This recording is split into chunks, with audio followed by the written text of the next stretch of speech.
그리고 이번 주 또 이제 암송 말씀이자 본문 말씀인 요한 3서 1장 2절 말씀 함께 읽겠습니다. 시작. 사랑하는 자여, 내 영혼이 잘됨 같이 내가 범사에 잘되고 강건하기를 내가 간구하노라. 아멘, 아멘. 이 본문을 가지고 내 영혼이 잘됨 같이 라는 제목을 가지고 오늘 말씀을 나누려고 합니다. 다시 한번 오늘 하나님께서 우리에게 주신 우리 본문 말씀 제가 읽도록 하겠습니다. 사랑하는 자여, 내 영혼이 잘됨 같이 내가 범사에 잘되고 강건하기를 내가 간구하노라. 아멘. 오늘 이 본문처럼 이 자리에 계신 모든 분들은 영혼이 잘됨 같이 범사가 잘되고 강건하게 되시기를 소망하며 축복합니다. 자, 저는 개인적으로 우리 성도님들을 위해 기도할 때 이 말씀을 바탕으로 기도하게 됩니다.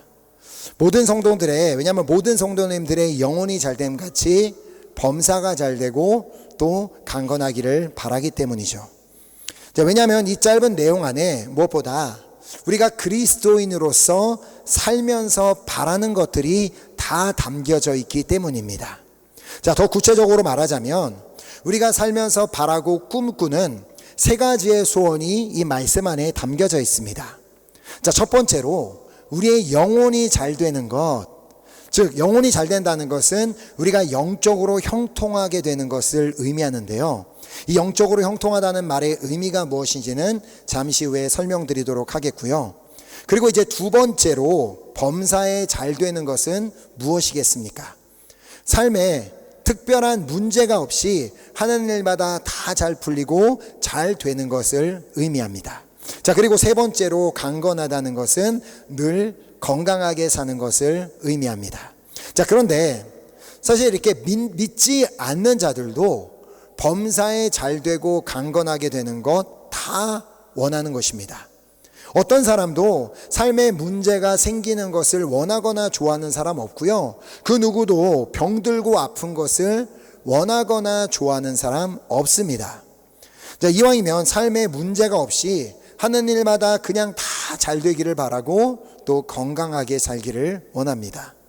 자, 이처럼 모든 사람들이 그렇게 범사에 잘 되고 강건하기를 바라는 이유는 무엇일까요? 바로 모두의 내면에는 행복한 삶을 살기를 원하는 마음이 있기 때문입니다. 내 마음이 평안하고 내 마음이 행복하기를 원하기 때문에, 그러니까 결국 모든 사람들의 마음에는 이 영혼이 형통하기를 원하는 마음이 있다는 것입니다. 자, 그 누구도 불행한 삶을 살기 원하는 사람 아무도 없습니다. 자, 그래서 누구든 행복을 찾기 위해 범사에 잘 되기를 바라는 것이고 또 건강하기를 원하는 것입니다. 자, 우리 그리스도인들도 마찬가지입니다. 우리도 마찬가지로 범사에 잘 되고 늘 건강하기를 바라고 있습니다. 자, 그러나 오늘 본문 말씀을 보면 우리에게는 그보다 더 중요한 것이 있다고 말씀하고 있습니다. 범사에 잘 되고 강건하기보다 더 중요한 것이 무엇이냐면 그것은 바로 우리의 영혼이 잘 되는 것입니다. 자, 영적인 형통이 우리의 삶에 가장 중요하다는 것입니다. 자, 다시 본문을 읽어보면 사랑하는 자여, 내 영혼이 잘됨 같이 내가 범사에 잘되고 강건하기를 내가 간구하노라. 자, 사도 요한이 이 어떤 가이오라는 사람에게 편지를 쓰며 그를 위해 가장 최우선적으로 구했던 것은 그의 영혼의 잘됨이었습니다. 사랑하는 자여, 내 영혼이 잘됨 같이 내가 범사에 잘되고 강건하기를 내가 간구하노라. 그러니까 그의 영혼의 잘됨이 없이 그가 범사에 잘되고 강건하기를 원하지는 않았다는 말입니다. 그 무엇보다 그의 영적인 형통을 그가 간구하였음을 보게 됩니다. 자, 영적인 형통이란 마음의 평안과 행복입니다. 자, 제가 이 행복이라는 부분에 대해서는 구체적으로 다음 화요일 성경 공부 시간에 나누려고 합니다. 오늘은 우리의 영적인 상태를 한번 체크하는 시간을 가져보려고 하는데요. 그러니까 자신 스스로에게 지금 내 영혼은 잘 되고 있는가라는 질문을 해보는 것입니다. 다른 말로 지금 내 영혼은 안녕한가? 라고 질문을 해보는 것입니다. 전 살면서 지금까지 그렇게 수도 없이 안녕하세요라고 인사를 하면서도 솔직하게 그 말이 담고 있는 의미가 무엇인지는 몰랐습니다. 자, 대부분 아실 것이라고 생각하는데 혹시라도 모르는 분들을 위해 한번 설명을 드리자면, 이 안녕이라는 말은 한자로 편안할 안 그리고 평안할 영을 합쳐서 이렇게 만들어진 단어입니다. 자, 그러니까 우리가 안녕하세요라고 하는 말은 평안하시기를 바랍니다 혹은 평안하신가요? 라고 질문하는 이런 두 가지 측면을 담고 있는 것입니다. 자, 마치 히브리어로 서로에게 샬롬이라고 인사하는 것과 같은 맥락이라고 볼 수 있습니다. 자, 그러므로 내 영혼은 지금 잘 되고 있는가라는 그 질문은 지금 내 영혼은 안녕한가? 내 영혼은 지금 평안한가? 라는 질문으로 바꿔볼 수 있는 것입니다. 자, 저는 지금 방금 말씀드린 이 안녕이라는 단어의 원을 살피는 가운데 이 편안이라는 단어를 들으며 바로 떠올린 장면이 하나 있었습니다. 마가복음 4장 36절에서 38절 말씀을 보면, 그들이 무리를 떠나 예수를 배에 계신 그대로 모시고 가매 다른 배들도 함께 하더니 큰 강풍이 일어나며 물결이 배에 부딪혀 들어와 배에 가득하게 되었더라. 예수께서는 고물에서 베개를 베고 주무시더니, 큰 광풍이 일어나고 물결이 배에 부딪혀 들어와 그 물이 배에 가득하게 되었음에도 불구하고 예수님께서는 고물에서 베개를 베고 주무시고 계시는데, 바로 이 예수님의 모습이 편한 그 자체입니다.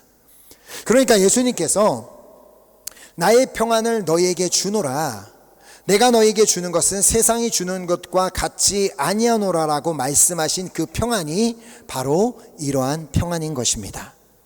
폭풍이 일어나고 배가 막 흔들리고 있음에도 불구하고 그 가운데 아무런 일이 없는 것처럼 편안하게 베개를 베고 잘 수 있게 만들어주는 것이 바로 이 예수님께서 말씀하시는 평안, 예수님께서 우리에게 주기를 원하시는 평안인 것입니다. 자, 오늘 이 예수님의 평안이 이 자리에 있는 우리 모두에게 있게 되기를 소망하며 축복합니다. 아멘. 자, 그렇다면 우리는 어떻게 이 예수님께서 주시는 평안을 얻을 수가 있을까요? 우리가 가만히 있는다고 해서 그 평안이 우리에게 주어지는 것은 아니기 때문입니다. 우리가 그 평안을 얻기 위해서는 우리가 삶에 적용해야 하는 말씀들이 있습니다.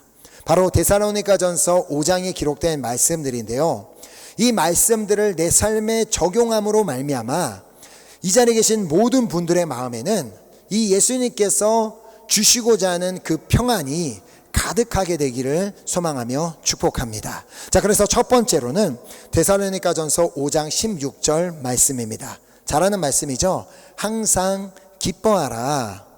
자, 이 말씀과 함께 짝을 이루는 말씀이 있는데 빌립보서 4장 4절 말씀입니다. 주 안에서 항상 기뻐하라. 다시 말하노니 기뻐하라.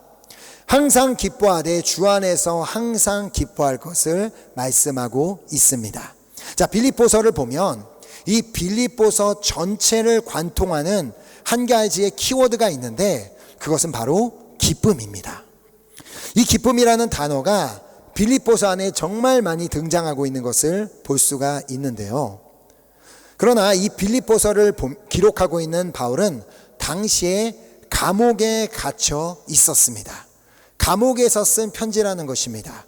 자신이 어떤 죄를 지어서가 아니라 단지 복음을 전했다는 이유로 억울하게 감옥에 갇힌 그가 별로 기뻐할 이유가 없음에도 불구하고 자신도 기뻐하고 또 기뻐하라고 권고할 수 있었던 이유는 그가 스스로 기뻐하기로 결단하였기 때문이었습니다. 자, 그래서 빌립보서 1장 18절 말씀을 보면 나는 기뻐하고 또한 기뻐하리라 이렇게 결단을 했다는 것입니다. 자, 심리학에 보면 표정 피드백 가설이라는 것이 있습니다.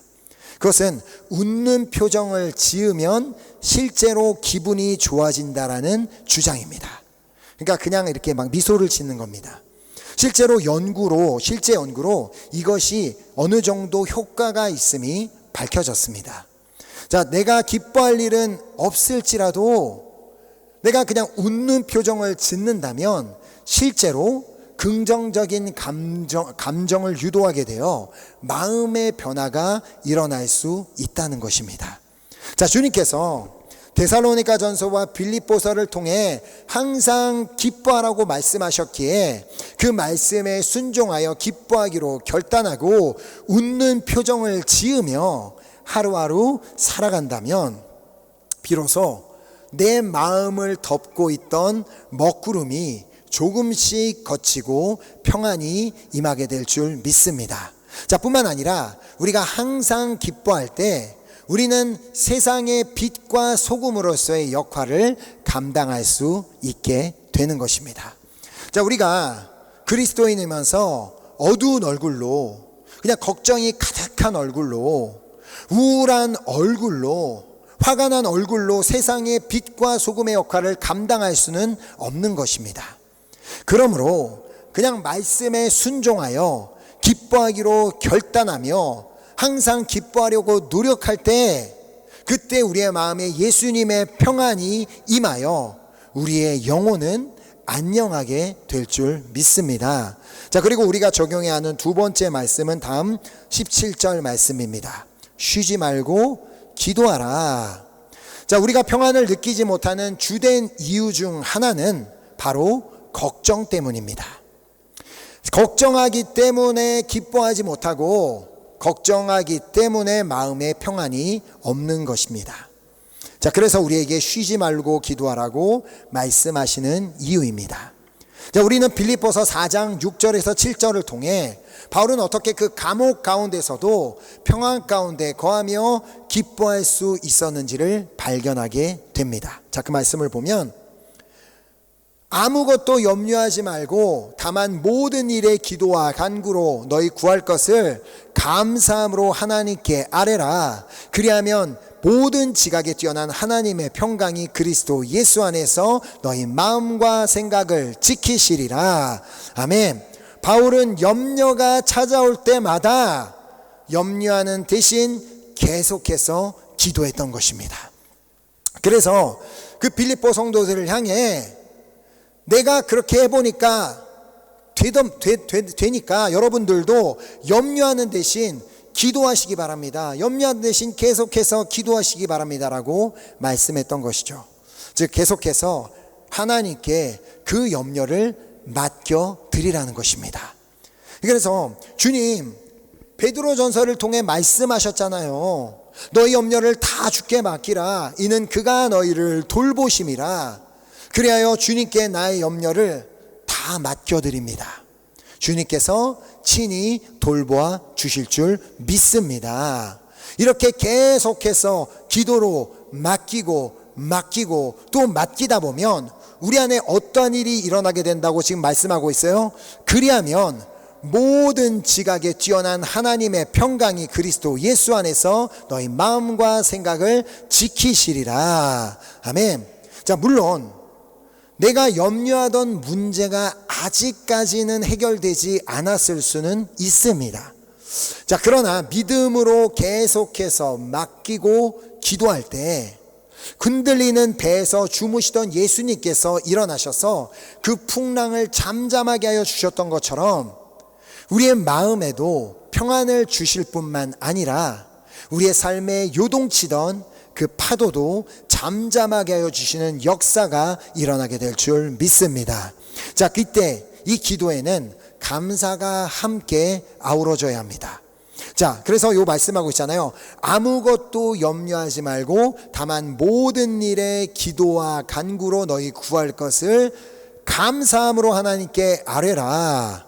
자, 지난 주일에 말씀을 나누었던 것처럼 범사에 감사하는 것은 하나님의 뜻입니다.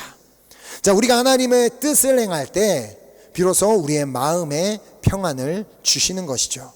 자, 그래서 다시 데살로니가전서 5장 18절 말씀을 보면 범사에 감사라, 이것이 그리스도 예수 안에서 너희를 향하신 하나님의 뜻이니라. 자, 범사에 감사라는 말은 그냥 늘 계속해서 감사라는 말씀이기에 당연히 기도할 때도 감사해야 합니다. 자, 우리가 구할 것을 감사함으로 아뢰는 것이 얼마나 중요하고 또 어떠한 결과를 가져다 주는지를 예수님께서 친히 나사로 부활 사건을 통해 우리에게 보여주셨습니다. 자, 이미 죽은 지 나흘이나 된 나사로의 무덤 앞에서 예수님께서는 무덤 입구를 막고 있는 돌을 옮겨 놓으라고 말씀하십니다. 자, 이때 마르다가 뭐라고 얘기해요? 주님, 나사로가 죽은 지 벌써 나흘이나 되었습니다. 그런데 지금 뭘 하려고 하시는 건가요? 이 말을 들은 예수님께서 말씀하시죠.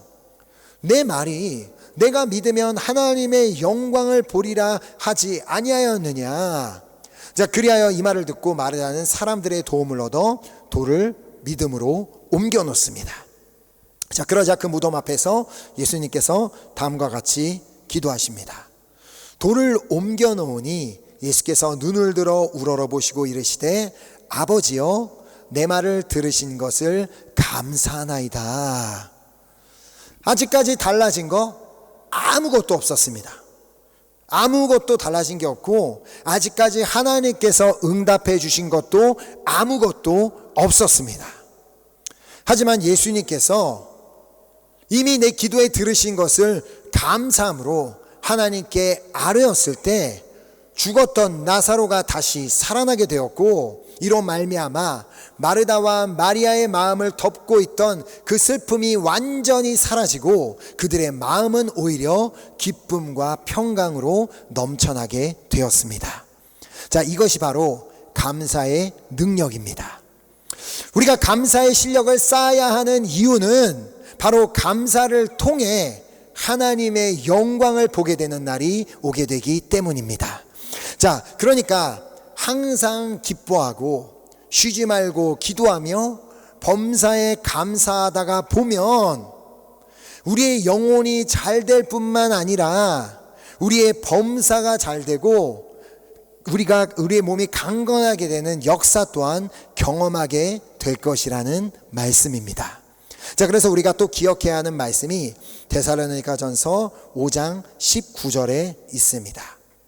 성령을 소멸하지 말며, 지금 여기서 이 소멸하지 말라라는 말을 원어적으로 해석해 보면 소방수가 되지 말라라는 말씀으로 볼 수 있습니다.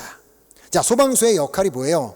불을 제압하고 불을 꺼트리는 역할을 하는 것처럼 우리도 성령을 제압하고 꺼버리는 자가 되지 말라라고 말씀하고 있는 것입니다. 자, 우리가 성령님의 음성을 듣지 않고 성령님의 인도하심을 받지 않고 계속해서 거절하고 내 뜻대로 살다가 보면은 우리는 자연스럽게 성령 소방수가 되어버리고 마는 것입니다. 성령님께서 우리 안에 야, 항상 기뻐해야지라고 말씀하시는데 그냥 그 말씀을 무시하고 내 감정대로만 산다면 우리는 성령을 소멸하는 자가 되어버리고 맙니다. 성령님께서 우리 안에서 야, 걱정하지 말고 기도해야지 라고 말씀하시는데 그 음성은 완전히 무시하고 그냥 하루 종일 걱정하기만 한다면 우리는 성령을 소멸하는 성령 소방수가 되어버리고 마는 것입니다. 또 성령님께서 우리 안에서 야, 범사에 감사해야지 라고 말씀하시는데 그 음성 무시하고 그냥 하루 종일 무시하고 그냥 불평하기만 하고 있다면 우리는 성령을 소멸하는 자가 되어버리고 마는 것입니다. 우리 안에 계신 성령님은 우리에게 계속해서 말씀하시는 분이십니다. 내가 그것을 듣지 않으려고 해서 그렇지 우리의 양심을 통해 또 기록된 말씀을 통해 우리에게 말씀하고 계신 분입니다. 자, 예수님께서 말씀하셨죠. 요한복음 14장 26절에 보혜사 곧 아버지께서 내 이름으로 보내실 성령, 그가 너희에게 모든 것을 가르치고 내가 너희에게 말한 모든 것을 생각나게 하리라. 우리 안에 오신 성령님은 우리에게 모든 것을 가르치시고 예수님께서 말씀하신 모든 것을 생각나게 하시는 분입니다. 자, 하지만 성령님께서 내가 해야 할 일과 또 내가 하지 말아야 할 일을 모든 것을 다 가르치신다 할지라도 내가 그 음성을 듣지 않고 그 음성을 무시하고 그냥 내가 원하는 대로만 행동하고 말하고 생각한다면 나는 자연스럽게 주님의 뜻과 멀어질 수밖에 없는 것이죠. 자, 뿐만 아니라 예수님께서 말씀하신 모든 것을 생각나게 하고자 하셔도 내가 말씀을 읽지 않아서 아는 말씀이 없다면 말씀이 생각나게 하실 수는 없습니다. 자, 시험 공부도 하지 않은 사람이, 시험 준비도 하지 않은 사람이 다음날 시험지 앞에서 답안이 떠오르게 될 것이라고 기대하는 것이 말이 안 되는 것처럼 이제 성령님은 분명히 예수님께서 하신 말씀을 생각나게 하시는 분인데 내가 알고 있는 말씀이 아무것도 없다면 무슨 말씀을 생각나게 하실 수 있겠냐는 것입니다. 자, 그래서 다시 데살로니가전서 5장 20절 말씀을 보면 예언을 멸시하지 말고 라고 말씀하시는 이유인데요, 즉 성경에 기록된 이 예언의 말씀들을 멸시하지 말라는 말씀입니다. 무시하지 말라, 말씀을 가볍게 여기지 말라. 왜냐하면 성경에 기록된 모든 말씀은 하나님의 말씀이기 때문입니다. 자, 성경에 기록된 말씀은 어떤 저자들이 그냥 자신이 쓰고 싶은 내용을 기록한 글들이 아닙니다. 어느 날 그냥 이스라엘 역사를 내가 쓰고 싶어서 누군가가 펜을 잡아서 쓴 책이 아니라는 것입니다. 모든 성경은 다 누구의 감동으로 기록되었어요? 하나님의 감동으로 기록되었습니다. 자, 그래서 디모데후서 3장 16절 말씀을 보면 모든 성경은 하나님의 감동으로 된 것으로 교훈과 책망과 바르게 함과 의로 교육하기에 유익하니. 아멘. 자, 물론 모든 성경의 저자가 누군가가 바울이, 마태가, 요한이 펜을 들고 기록한 것은 맞지만 그들은 모두 성령님의 감동하심을 받아 기록하였음을 알아야 합니다. 그러니까 바울이 데살로니가나 빌립보 성도들에게 편지를 쓸 때에도 물론 그의 표현 방식으로 그의 언어로 쓰기는 했지만 그의 마음과 생각을 성령님께서 주관하셔서 하나님께서 주고자 하시는 그 메시지를 기록하였음을 알아야 하는 것입니다. 자, 그래서 성경에 오류가 없는 이유입니다. 인간이 썼다면 성경에 문제가 있을 수 있고 오류가 있을 수 있지만 하나님의 감동으로 기록되었기 때문에 성경이 오류가 없는 것입니다. 자, 내 안에 계신 성령님은 내가 읽고 아는 말씀을 생각나게 해주시는 분이기에 우리가 말씀을 읽지 않는다면 우리에게 생각나게 하여 주실 말씀이 없게 됩니다. 자, 그러므로 날마다 하나님의 말씀을 읽고 또 묵상하시기 바랍니다. 매주마다 이렇게 암송 말씀을 드리면 그 말씀을 한번 암송해 보시기 바랍니다. 그러면 성령님께서 그 말씀이 기억나게 하실 것이고 그 말씀대로 살 수 있도록 도와주실 것입니다. 자, 그래야만 성령님께서 계속해서 우리의 상황에 맞는 말씀들, 내가 염려하고 있을 땐 염려에 해당하는 말씀, 내가 두려워하고 있을 땐 두려움에 해당하는 말씀, 내가 누군가를 미워하고 있을 때는 미움에 해당되는 그 말씀을 생각나게 하셔서 그 말씀으로 세임을 주시고 위로하여 주시고 정말 새롭게 하여 주심으로 말미암아 우리의 영혼이 안녕할 수 있도록 도와주실 것입니다. 자, 결국 우리에게 말씀하시는 것은 이 두 가지라고 볼 수 있는데요, 데살로니가전서 5장 21, 22절 말씀을 보면 범사에 헤아려 좋은 것을 취하고 악은 어떤 모양이라도 버리라. 자, 우리가 취해야 하는 좋은 것은 무엇일까요? 우리가 취해야 하는 좋은 것, 당연히 하나님의 말씀이지 않겠습니까? 항상 기뻐하라고 하시는 말씀, 쉬지 말고 기도하라고 하시는 말씀, 범사에 감사하라고 하시는 말씀, 염려하지 말고 다만 모든 일에 기도와 간구로 너희 구할 것을 감사함으로 하나님께 아뢰라는 말씀, 이렇게 성령님께서 주시는 모든 말씀을 내가 그냥 그대로 다 취한다면 우리는 영적으로 형통할 수밖에 없게 됩니다. 또한 우리의 마음의 평안을 빼앗아가는 악은, 죄라면 그 어떠한 모양이라도 다 버릴 때 비로소 우리의 영혼은 안녕하게 되는 은혜가 있게 될 줄 믿습니다. 자, 우리의 영혼이 잘 되는 것보다 더 중요한 것 없습니다. 물론 범사에도 잘 되고 우리가 강건한 것도 우리에게 필요는 하겠지만 무엇보다 먼저 우리의 영혼이 잘 되어야만 합니다. 자, 그러므로 날마다 자신을 스스로를 점검하는 질문을 해보시기 바랍니다. 아침에 하루를 시작하면서도 점심시간에도 저녁에 자기 전에도 오늘 내 영혼은 안녕한가? 오늘 나는 영적으로 형통한가?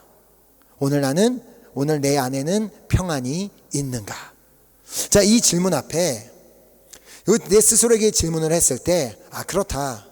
지금 내 영혼은 안녕하다라고 자신 있게 대답할 수 있게 되기를 소망하며 축복합니다.